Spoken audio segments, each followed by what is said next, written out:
تیسرے نمبر پر حدیث پاک سنیں، نبی کریم صلی اللہ تعالی علیہ وبارک وسلم ایک ارشاد گرامی ہے، آپ نے ارشاد فرمایا بروا آباءکم تبرکم ابناؤکم وعفوا تعف نساؤکم۔ آج کل لوگ،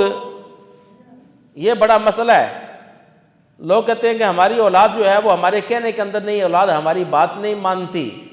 اور اولاد جو ہے وہ ہماری تابع دار نہیں، ہماری خدمت نہیں کرتی۔ نبی کریم صلی اللہ تعالی علیہ وبارک وسلم نے اس کا بھی نسخہ ارشاد فرما دیا، فرمایا بروا آباءکم تبرکم ابناؤکم، فرمایا کہ تم اپنے باپوں کی خدمت کرو، اب ان کے ساتھ حسن سلوک کرو، ان کی خدمت کرو، تبرکم ابناؤکم، تو ان کی برکت کے ساتھ اللہ تعالیٰ تمہاری اولاد کو بھی تمہارا فرما بردار بنا دے گا، وہ بھی تمہاری خدمت کرنے لگ جائیں گے اور تمہارے ساتھ حسن سلوک کرنے والے بن جائیں گے۔ تو اگر چاہتے ہیں کہ ہماری اولاد ہماری خدمت کرے تو ہمیں چاہیے کہ ہم اپنے والدین کی خدمت گزار بن جائیں، ان کی خدمت کی برکت کے ساتھ اللہ تعالیٰ ہماری اولاد کو ہمارا خدمت گزار بنا دے گا۔ اور پھر فرمایا وَعِفُّوا تَعِفُّوا نِسَاؤُكُمْ، کہ ہماری یہ خواہش ہوتی ہے کہ ہمارے گھروں کی جو خواتین ہیں، ہماری مائیں بہنیں بیٹیاں، ہماری گھروں کی جو عزت اور آبرو ہیں، اللہ تعالیٰ ان کی عزتوں کی حفاظت فرمائے،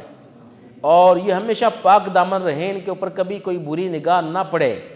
اور ہر قسم کی گندگی سے یہ پاکیزہ رہے۔ تو نبی کریم صلی اللہ تعالی علیہ وبارک وسلم نے اس کا بھی نسخہ ارشاد فرما دیا، فرمایا عفوا تعفوا نساؤکم، فرمایا کہ اپنے دامن کو پاکیزہ کر لو، اللہ تعالیٰ اس کی برکت کے ساتھ تمہاری خواتین کے دامن کو پاکیزہ فرما دے گا۔ یعنی اگر چاہتے ہو کہ ہماری مائیں بہنیں بیٹیاں ان کی عزتیں محفوظ رہیں، ان کے اوپر کبھی کوئی بری نگاہ نہ پڑے، اور اللہ تعالیٰ ان کی